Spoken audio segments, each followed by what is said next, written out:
What's going on, Port fans? Welcome back to another video on the channel, and today we're going to be previewing round 18. It's Port Adelaide versus Carlton at Marvel Stadium this Saturday at 4:05 p.m. It's going to be a twilight match at Marvel. It's going to be a massive game, and I'm very much looking forward to seeing exactly what pans out. We're going for 14 wins in a row. Lucky 13 has occurred, and I do apologise firstly for not having a review out last week. Certain time constraints and restrictions didn't allow me to do that, but I hope you've checked out the latest episode of the Glass Table to see a bit of a review of that game, and also plenty more of AFL content from last week's round as well.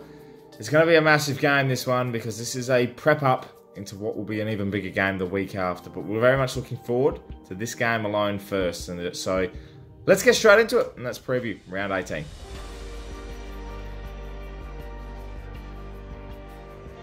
Flying into Melbourne this week, it's going to be a massive game against the Blues, who are coming off a 3-win streak at the moment, not compared to 13. But regardless, they're fighting for a top 8 spot. They're back in the mix at the moment, the Blues, and I think very much they're going to be a very difficult team to beat this week.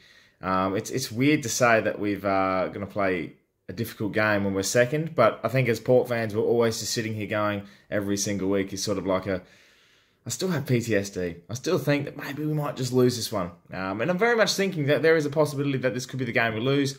But I very much do want next week to carry in with the streak, 14 in a row, up against Collingwood. I think that'll be a perfect scenario to see exactly where we stand. Although Carlton, a loss going into next week might not be a bad thing, might rejuvenate the players a little bit, but winning form is good form. Good form is winning form. It all adds up, and I think I'm very much confident that this week we can get the job done against the Blues outfit. As I said, coming off a third win in a row, and they're looking a bit more comfortable in their side. I think with their capabilities at the moment, they're very much in the mix to contend for that top 8 spot. They're there with Richmond, they're there with Geelong and Adelaide, who are in and around the mark, and I think with Carlton's run at the moment, they are very much poised to make a big statement going into the back end of the year in towards finals. I think a scalp like Port Adelaide, looking at from their point of view, would be a huge confidence booster, especially where they were a few weeks ago to now. So if they could pull this off, they're definitely very much back into that contention and possibly almost favourites to make the 8. In saying that, though, Port Adelaide winning this one, it'll be a little bit sweeter. I think when you're a top team and you can ruin a team's chances going into finals and potentially not even let them make it into the top 8, it's very much a sweet victory. And we've played very well at Marvel as of late. We've got the 9 games in a row as a winning streak there. There are so many winning streaks at the moment with Port Adelaide. It's ridiculous. I'll start from the top. It's obviously 13 wins in a row. Dylan Williams has 14 wins in a row, hasn't lost a game in his AFL career.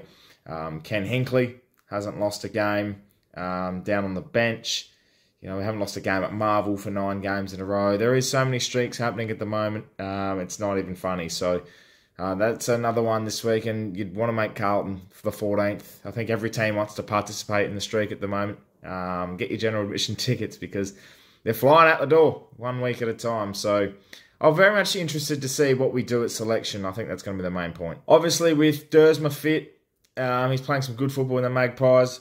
Mackenzie obviously coming out with a sprained ankle, is going to miss 2 to 3 weeks. Does Lysette come back into the mix as well? He has been training pretty well this week, and he looked really good in the open training session from what I've been told. And obviously, does Tom Jonas come in for Mackenzie? I think that's probably the main thing here. It has to be the only logical choice. Tom Cleary's out for the rest of the year with a back injury. So there's no real other alternative. You might go with a Bassini route, but I think you go with your experience. Tom Jonas, as a captain, come into the side with that extra motivation, saying, hello, I'm here, and I'm going to do everything I can to stay here because I want to be part of this movement that we've got at the moment with the streak. So I think having Jonas in is the logical choice. Is it the right choice? Well, we've got no other right choice, do we? And it's going to be difficult because you're playing at Marvel, slick ball movement, could be quick. Carlton, with their skills right, could very much hit your Mackays, your Kernos, on the lead, and it's just Aliir one-on-one. It's giving me MCG vibes of last year where Aliir playing on Kerno and then Jonas on Mackay and swapping, chopping and changing. Mackenzie has been really, really good this year, and it will showcase our depth troubles with our backline. I think that's one area we can be exposed. Now, the other alternative to making sure that Carlton don't have the opportunity to hit their big key forwards and really make us look second rate down there is just not to let them have the ball. The whole game, do not let them have the ball. We dominate play, stoppages, contested possessions, making sure that our ball movement on the outside is really good. I think, you look at the likes of having, your midfielders there. We've got Wines, obviously, with Rosie and Butters. And then your Drews who can move the ball quite well. But then you've got your around-the-ground players who, Miles Bergman have been really, really good. Kane Farrell off the half-back line's been really, really impressive. Having these blokes deliver inside 50 to our three-headed dragon with Marshall, Finlayson and Dixon, I think having a non-recognised ruckman, Carlton, at the moment is really helpful for someone like Sam Hayes. He can definitely take a ruck this week if Lycett's not in. I think you're looking, obviously, Rioli comes out of the side as well for personal reasons and for family reasons, which is completely understood. So you might even see a Francis Evans come into the side this week. Nark will keep his spot. There's plenty of opportunities and options there with the small forwards. Does Orazio come back in? Would be interesting. I think Jed McEntee keeps his spot, and he signed a 2-year contract extension during the week, which is absolutely amazing. So a lot of these decisions can be made. And if I'm honest, I am bringing in Dersma. I think his run and carry will be really, really well executed on the Marvel stage. And then obviously Jonas comes in for Mackenzie. I think those two are the likely changes. It's something that works really well. And obviously Rioli comes out as well. But I think Narkle keeps his spot, and maybe look at Dersma or Riley Bonner having a sub. So that would be my logical choices. I don't think Lysett plays this week. Save him for the game against Collingwood. Bring him back in. I think that's more of a logical way of doing it. Because at the end of the day, whilst you're still looking to go 1 week at a time, you're coming into that back end of the year now where there's 6 games left. If there's any sort of niggle, any sort of injury concern, you take the safe approach going into the final few weeks in September. And that's the main thing here, I think.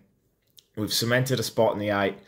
Almost cemented a spot in the top 4. Almost as well locked in a top 2 spot. You lock in that top 2 spot. You look at going for minor premiership if you can get it next week. If not, you just take what you can get the wins on the board, and make sure that everyone is fit, healthy and ready once we get into that final stage. My tip this week is Port Adelaide by 18 points. It's going to be a close game. Carlton will give us a good run, I reckon, and the key forwards are going to give us some havoc. I think in the midfield as well. Cripps, Chera's been unbelievable form. Walsh as well. I think that's going to be a good matchup. Rosie, Butters, Wines, Drew, Walsh, Chera, Cripps as well, and then Akers. They got no Kennedy this week either, Carlton. So it'll be a tough game, but I do think overall we will have a professional win. It'll be almost like the win against the Dogs a few weeks back, where they'll give us a good run, Carlton, but I think we're just going to have a bit more momentum and just hope the crowd doesn't get involved, because the Carlton crowd are going to be going absolutely crazy, I think, this week, and trying to get their team over the line. Could be excess of 40,000 there this week, especially with a good travelling contingent of Port fans as well. So a spicy game, this one. This one is very much set up to be a classic, and I hope if it does end up that way, Port Adelaide get the chocolates. Or let me know, Port fans, your thoughts in the comments below about this week's game. And Carlton fans as well, I know you'll be watching. There's plenty of them out there, and I know quite a few as well. So good luck. Best of luck, because there's going to be some friendly fire this week, and I'm very much looking forward to the contest before we head into what's going to be a massive week next week. Thank you very much for watching. Make sure you subscribe to the channel if you're new, for plenty more Port Adelaide and AFL content to come your way. My name is Anthony, and as always, go on the pair.